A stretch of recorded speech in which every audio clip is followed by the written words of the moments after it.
28배 결혼해서 43까지 15년을 참고 살았습니다. 아이들을 위해서라고 스스로를 달랬지만 결국 그 아이들을 위해 이혼을 선택해야 했습니다. 그리고 지금 와서 보니 진짜 문제는 시어머니가 아니었습니다. 저는 대학에서 초등교육을 전공하고 졸업 후 바로 초등학교에서 근무했습니다. 아이들을 좋아했고 교사라는 직업에 자부심을 가지고 있었습니다. 그러던 중 소개팅으로 만난 남편과 사랑에 빠져 결혼하게 되었습니다. 남편은 건설회사에서 현장 관리 업무를 하는 성실한 사람이었습니다. 연애할 때는 제 의견을 존중해주고 배려심도 깊었습니다. 시댁 어른들과의 만남에서도 우리 집 며느리가 될 뿐이라며 자랑스럽게 소개해 주었습니다. 하지만 결혼 후 첫 명절을 보내면서 분위기가 달라지기 시작했습니다. 시어머니는 제가 선생님이라는 직업을 탐탁하게 여기지 않으셨습니다. 요즘 여자들은 집안일보다 밖에서 일하는 걸 더 중요하게 생각하더라. 은근한 압박이었습니다. 남편은 어머니는 그런 뜻이 아니시다라며 대수롭지 않게 넘겼지만 저는 불편했습니다.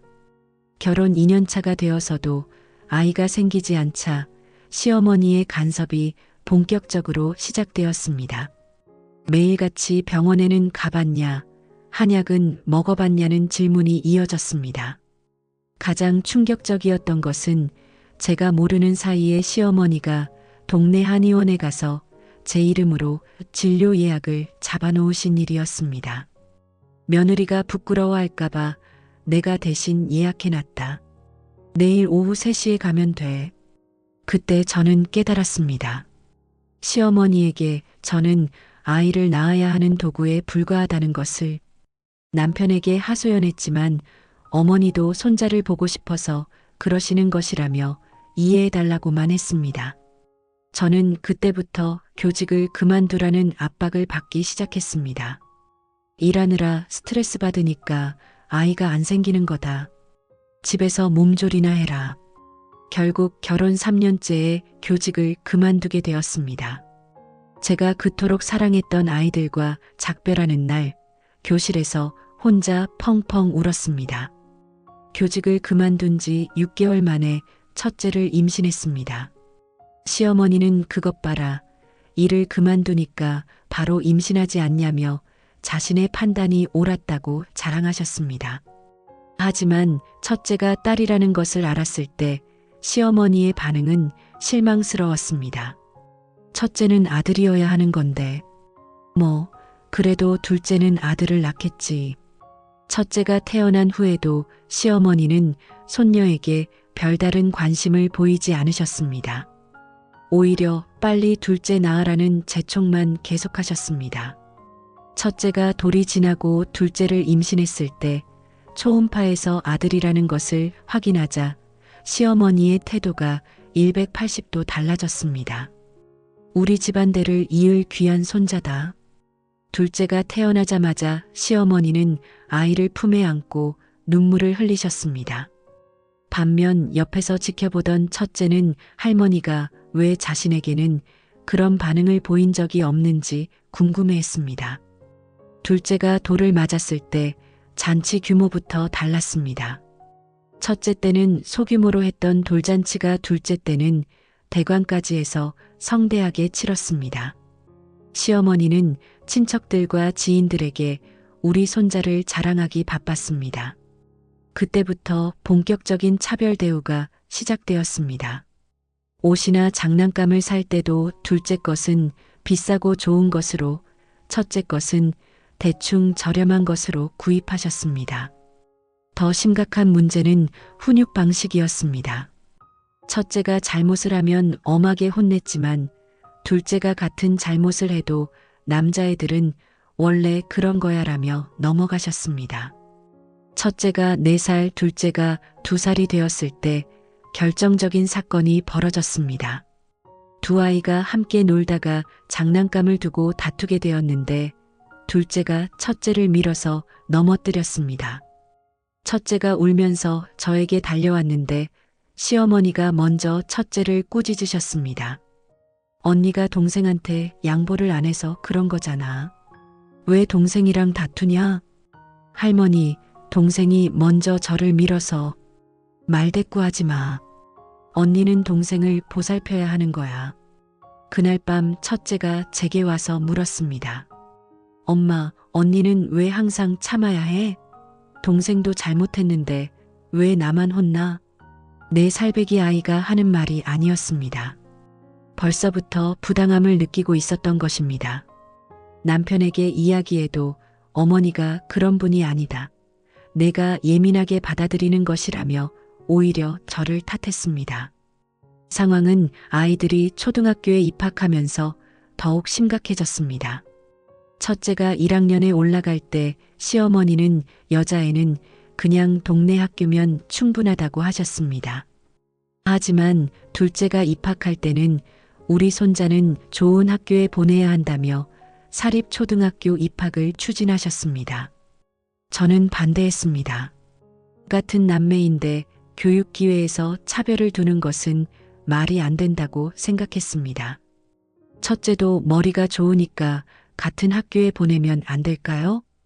여자의 교육에 그렇게 돈 들일 필요 없어. 어차피 시집 가면 끝이야. 시어머니의 말에 첫째가 있는 앞에서 그런 말씀을 하시는 것도 충격이었습니다. 8살 아이가 그 말을 듣고 어떤 기분일지 생각하면 마음이 아팠습니다. 결국 저는 제 고집을 부려서 첫째도 같은 사립초등학교에 보냈습니다. 하지만 그 과정에서 시어머니와의 갈등이 깊어졌습니다. 며느리가 고집이 세서 집안 분위기를 흐린다. 시어머니는 남편에게 계속 이런 식으로 불평하셨고 남편은 저에게 왜 어머니 속을 썩이냐며 화를 냈습니다. 초등학교 3학년이 되던 해 정말 어이없는 일이 벌어졌습니다. 첫째가 정교회장 선거에 나가겠다고 했는데 시어머니가 반대하신 것입니다. 여자애가 나서는 게 보기 좋지 않다. 조용히 공부나 해. 반면 둘째가 학급 반장을 하고 싶다고 했을 때는 우리 손자는 타고난 리더십이 있다며 적극 지지하셨습니다. 저는 그때 깨달았습니다. 시어머니에게 성별에 따른 고정관념이 너무 강하다는 것을, 그리고 그것이 아이들에게 미치는 영향이 얼마나 큰지도 말입니다. 첫째는 점점 자신감을 잃어갔습니다. 집에서 계속 여자는 조용해야 한다. 여자는 나서면 안 된다는 말을 들으니 학교에서도 소극적으로 변했습니다. 담임 선생님도 걱정하셨습니다. 어머님, 아이가 예전보다 많이 위축되어 보여요. 집에서 특별한 일이 있나요? 저는 뭐라고 대답해야 할지 몰랐습니다. 시어머니가 손녀를 차별한다고 말할 수도 없었고 그렇다고 거짓말을 할 수도 없었습니다. 4학년이 되었을 때 더 큰 문제가 발생했습니다. 첫째의 성적이 급격히 떨어진 것입니다.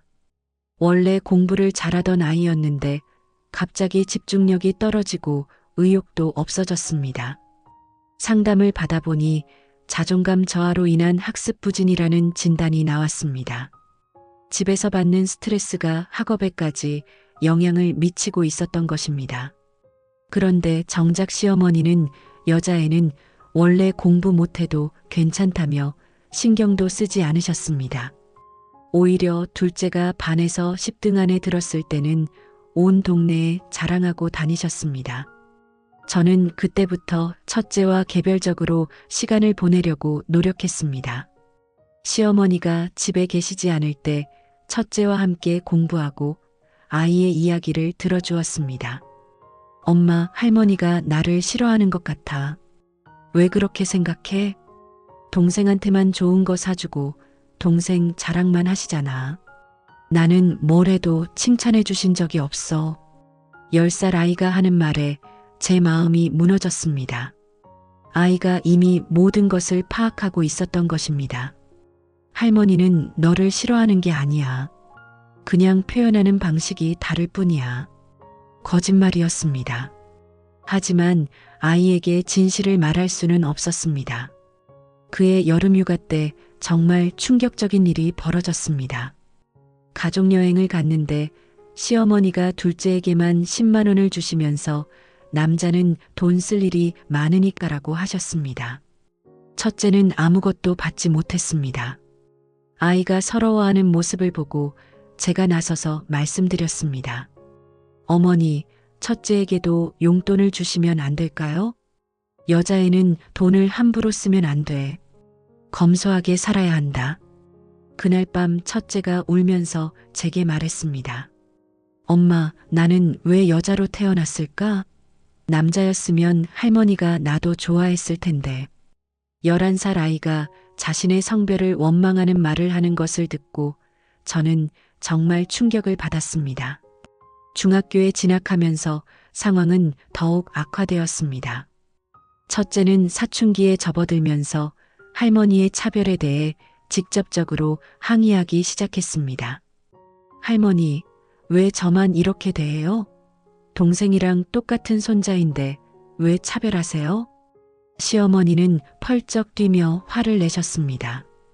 감히 어른한테 말대꾸를 해? 내 엄마가 어떻게 교육했길래.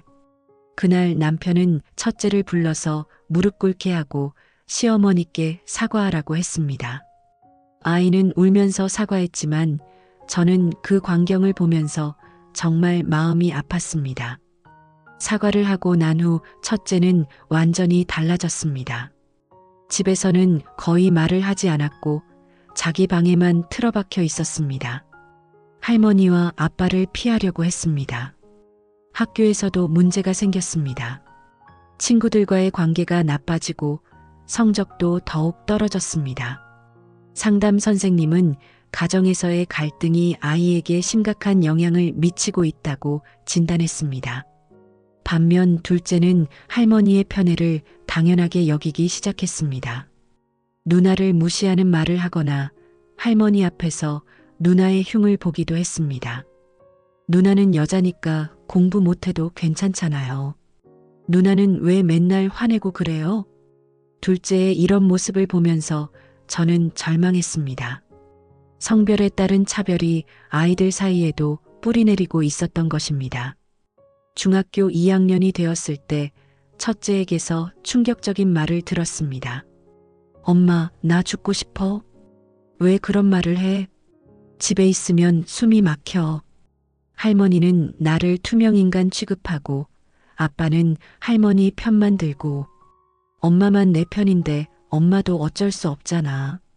14살 아이가 죽고 싶다는 말을 하는 것을 들었을 때 저는 정말 무너졌습니다. 그날 밤 저는 남편과 진지한 대화를 시도했습니다.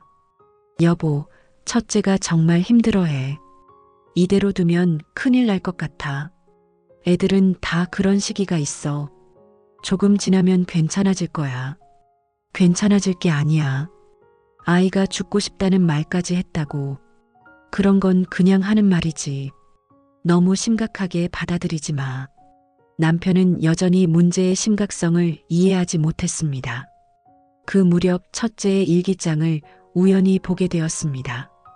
아이 허락 없이 보는 것이 옳지 않다는 것을 알면서도 너무 걱정되어서 몰래 읽어봤습니다. 오늘도 할머니가 동생 자랑만 하셨다. 나는 뭘 해도 칭찬을 안 해주신다. 내가 뭘 잘못했을까? 여자로 태어난 게 잘못인가? 때로는 내가 없었으면 좋겠다는 생각이 든다. 일기를 읽으면서 저는 눈물을 멈출 수 없었습니다. 아이가 얼마나 힘들었을지 짐작할 수 있었습니다. 그날 저는 결심했습니다. 더 이상 이 상황을 방치할 수 없다고. 하지만 섣불리 이혼을 결정할 수는 없었습니다. 둘째의 상황도 고려해야 했습니다. 아직 할머니와 가까운 둘째에게는 갑작스러운 환경 변화가 큰 충격일 수 있었습니다. 저는 먼저 전문가의 도움을 받기로 했습니다. 가족 상담을 받으면서 우리 가족의 문제점을 객관적으로 분석해보고 싶었습니다. 상담사는 첫 면담에서 바로 문제의 핵심을 짚었습니다. 성별에 따른 차별적 양육이 아이들에게 심각한 트라우마를 주고 있습니다. 특히 첫째 아이의 경우 자존감 저하와 우울 증상이 심각한 수준입니다. 그럼 어떻게 해야 할까요? 가장 좋은 방법은 차별적 환경에서 아이들을 분리하는 것입니다. 하지만 그것이 어렵다면 최소한 아이들과 개별적으로 많은 시간을 보내면서 긍정적인 메시지를 주어야 합니다. 상담사의 말을 듣고 저는 더욱 확신을 가지게 되었습니다. 이 상황에서 벗어나야 한다는 확신을. 그 후 몇 달 동안 저는 신중하게 계획을 세웠습니다. 이혼 후 아이들과 함께 살 집도 알아보고 경제적 준비도 했습니다. 교사 자격증이 있었기 때문에 다시 일자리를 구하는 것은 어렵지 않았습니다. 가장 어려운 부분은 아이들에게 상황을 설명하는 것이었습니다. 특히 둘째에게는 어떻게 말해야 할지 고민이 많았습니다. 먼저 첫째와 대화했습니다. 엄마가 이혼을 생각하고 있어.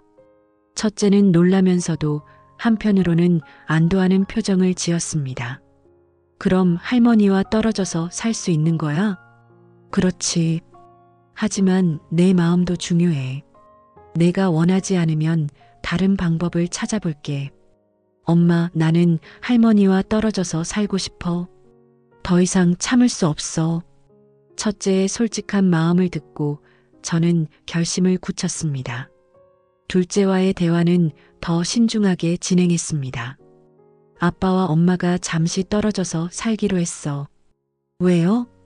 우리 가족이 해체되는 거예요? 아니야. 가족은 여전히 가족이야. 다만 엄마와 누나가 조금 다른 곳에서 살 거야. 할머니는 어떻게 되는 거예요? 할머니는 아빠와 함께 계실 거야. 너는 어떻게 하고 싶어? 둘째는 한참을 고민하더니 말했습니다. 저는 엄마랑 누나랑 같이 살고 싶어요. 할머니는 저한테만 잘해주시는데 그게 좀 이상했어요. 둘째도 할머니의 편애를 불편하게 여기고 있었던 것입니다. 이혼 과정에서 가장 큰 변수는 남편의 반응이었습니다. 처음에는 일시적인 감정이라며 대수롭지 않게 여겼지만 제가 진지하다는 것을 알고는 태도가 바뀌었습니다. 아이들 때문에라도 참고 살자. 아이들 때문에 이혼하는 거야. 특히 첫째가 더 이상 버틸 수 없을 것 같아. 그럼 어머니와 떨어져서 살면 되잖아. 왜 꼭 이혼까지 해야 해? 당신이 어머니를 선택한 거잖아. 15년 동안 나와 아이들보다 어머니를 우선시했으니까.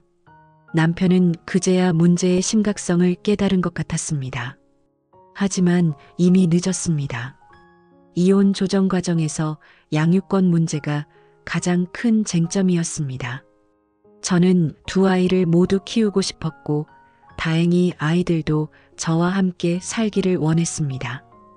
시어머니는 끝까지 반대하셨습니다. 손자만은 절대 보낼 수 없다. 하지만 둘째가 직접 할머니와 떨어져서 살고 싶다고 말하자 더 이상 반대할 수 없으셨습니다. 이혼이 확정된 후 새로운 집으로 이사하던 날 첫째가 저에게 말했습니다. 엄마, 정말 고마워. 나를 지켜줘서. 그 말을 들으며 저는 제 선택이 옳았다는 확신을 가졌습니다. 새로운 집에서의 생활은 경제적으로는 빠듯했지만 정신적으로는 훨씬 평화로웠습니다. 무엇보다 아이들의 변화가 놀라웠습니다. 첫째는 다시 활발한 모습을 되찾았습니다. 성적도 점차 올라가기 시작했고 친구들과의 관계도 좋아졌습니다. 고등학교 진학을 앞두고는 선생님이 되고 싶다는 꿈도 생겼습니다. 엄마처럼 아이들을 가르치고 싶어? 특히 차별받는 아이들을 도와주고 싶어? 첫째의 말을 들으며 저는 뿌듯했습니다. 힘든 경험을 통해 아이가 더 성숙해진 것 같았습니다. 둘째도 변했습니다. 더 이상 성별에 따른 특권의식을 갖지 않게 되었습니다. 누나를 진심으로 아끼고 존중하는 모습을 보여주었습니다. 누나가 많이 힘들었구나. 내가 할머니 편애받는 걸 당연하게 생각해서 미안해. 남매 사이의 관계도 훨씬 가까워졌습니다. 더 이상 경쟁 상대가 아니라 서로를 지지하는 동반자가 되었습니다. 1년이 지난 지금 저는 제 선택을 후회하지 않습니다. 물론 경제적인 어려움은 여전하지만 아이들이 건강하게 자라는 모습을 보면 그 모든 것이 보상받는 느낌입니다. 가끔 첫째가 말합니다. 엄마, 그때 이혼하지 않았다면 나는 어떻게 되었을까? 아마 더 힘들었을 거야. 그럼 엄마가 나를 구해준 거네. 아이를 위해 참았던 15년이었지만 결국 아이를 위해 내린 이혼 결정이 가장 옳은 선택이었습니다. 그리고 진짜 문제는 시어머니가 아니라 그 모든 상황을 방치했던 남편이었다는 것을 이제야 깨달았습니다. 이혼 후 6개월쯤 지났을 때 남편에게서 연락이 왔습니다. 면접 교섭권 때문에 만나게 되었는데 그때 들은 이야기가 정말 충격적이었습니다. 사실 나도 어머니 때문에 스트레스가 많았어. 너희가 나가니까 집이 조용해져서 좋다. 15년 동안 저와 아이들이 고통받는 것을 알면서도 자신의 편의를 위해 모른 척했다는 것이었습니다. 그 순간 저는 정말 소름이 돋았습니다. 그럼 왜 그때 도와주지 않았어? 왜 어머니 편만 들었던 거야? 어머니와 갈등을 빚으면 집안이 시끄러워지잖아. 그냥 내가 참으면 되는 일이었는데 저는 그때 깨달았습니다. 남편에게 저는 그저 집안 평화를 위해 희생당해도 되는 존재였다는 것을. 더 놀라운 것은 시어머니의 변화였습니다. 저희가 나간 후 시어머니는 새로운 며느리를 구하기 위해 적극적으로 나서셨다고 합니다. 6개월 만에 남편의 재혼 상대까지 정해놓으셨더군요. 어머니가 소개해 주신 분이 있는데 순종적이고 나이도 어려서 아이 낳기에 좋을 것 같다고 하셔. 그 말을 들으며 저는 또 다른 여성이 제가 겪었던 고통을 겪게 될 것이라는 생각에 안타까웠습니다. 새로운 며느리가 들어온 후 소식을 들어보니 예상대로였습니다. 26살의 새 며느리는 벌써 임신까지 했다고 합니다. 시어머니는 이번에는 아들을 낳을 거다라며 기대에 부풀어 계신다고 하더군요. 하지만 이번에는 다를 것 같다는 생각도 듭니다. 요즘 젊은 여성들은 저보다 훨씬 당당하고 자신의 권리를 잘 아니까요. 저는 이제 새로운 삶을 계획하고 있습니다. 아이들이 좀 더 크면 다시 교직으로 돌아갈 생각입니다. 아이들을 가르치는 일이 제가 가장 행복했던 시간이었거든요. 첫째는 고등학교에서 학생회 활동을 적극적으로 하고 있습니다. 더 이상 여자는 나서면 안 된다는 말을 듣지 않으니까 자신감이 넘칩니다. 엄마, 나 나중에 정말 선생님이 될 거야. 그리고 차별받는 아이들을 도와줄 거야. 첫째의 꿈을 들으며 저는 정말 뿌듯했습니다. 힘든 경험이 아이를 더 단단하게 만들어준 것 같습니다. 둘째도 완전히 달라졌습니다. 누나를 진심으로 존경하고 아끼는 모습을 보여줍니다. 성별에 상관없이 서로를 인정하고 격려하는 관계가 되었습니다. 누나가 학생회장이 되면 정말 자랑스러울 거야. 이런 말을 하는 둘째를 보면서 저는 정말 다행이라는 생각이 듭니다. 만약 그대로 살았다면 둘째는 평생 잘못된 가치관을 가지고 살았을 것입니다. 경제적으로는 여전히 어렵지만 저희 가족은 행복합니다. 무엇보다 서로를 존중하고 사랑하는 진짜 가족이 되었습니다. 가끔 후회되는 순간도 있습니다. 진작에 이런 결정을 했더라면 첫째가 덜 힘들었을 텐데 하는 생각이 들 때가 있거든요. 하지만 지금이라도 결정해서 다행입니다. 아이들이 건강하게 자라는 모습을 보면 그 모든 어려움이 보상받는 느낌입니다. 무엇보다 아이들이 제게 고마워하는 마음을 표현할 때 정말 뿌듯합니다. 엄마 덕분에 우리가 진짜 가족이 될 수 있었어. 이런 말을 들을 때마다 저는 제 선택이 옳았다는 확신을 갖게 됩니다. 지금 저는 새로운 꿈을 꾸고 있습니다. 아이들이 독립하면 상담사 자격증을 취득해서 저와 같은 상황에 있는 여성들을 도와주고 싶습니다. 아이를 위해 참는 것이 항상 옳은 것은 아니라는 것을 알려주고 싶습니다. 때로는 아이를 위해 용기를 내는 것이 더 중요할 수도 있다는 것을. 이혼 후 2년이 지난 지금 저는 이런 생각을 합니다. 진짜 아이를 사랑한다면 아이가 건강하게 자랄 수 있는 환경을 만들어주는 것이 부모의 역할이라고. 그리고 그 환경이 전통적인 가족 형태가 아니어도 상관없다고 생각합니다. 중요한 것은 아이들이 사랑받고 존중받으며 자랄 수 있는 것이니까요. 첫째가 최근에 저에게 한 말이 있습니다. 엄마, 나는 결혼하면 엄마처럼 당당한 여성이 될 거야. 그리고 내 아이들에게는 성별에 상관없이 똑같은 사랑을 줄 거야. 이 말을 들으며 저는 정말 가슴이 벅찼습니다. 제가 겪었던 고통이 헛되지 않았다는 생각이 들었습니다. 아이를 위해 참았던 15년, 그리고 아이를 위해 용기를 낸 이혼. 돌이켜보면 모든 것이 아이들을 위한 선택이었습니다. 지금 저희 가족은 비록 작지만 서로를 진심으로 사랑하고 존중하는 가족입니다. 그리고 그것이 진정한 가족의 의미라고 생각합니다. 앞으로도 쉽지 않은 길이 기다리고 있을 것입니다. 하지만 아이들과 함께라면 어떤 어려움도 이겨낼 수 있을 것 같습니다. 무엇보다 아이들이 행복해하는 모습을 보면 저도 덩달아 행복해집니다. 그리고 그것이 바로 제가 원했던 삶입니다. 아이를 위해 참는 것도 사랑이지만 아이를 위해 용기를 내는 것도 사랑이라는 것을 이제는 확실히 알겠습니다.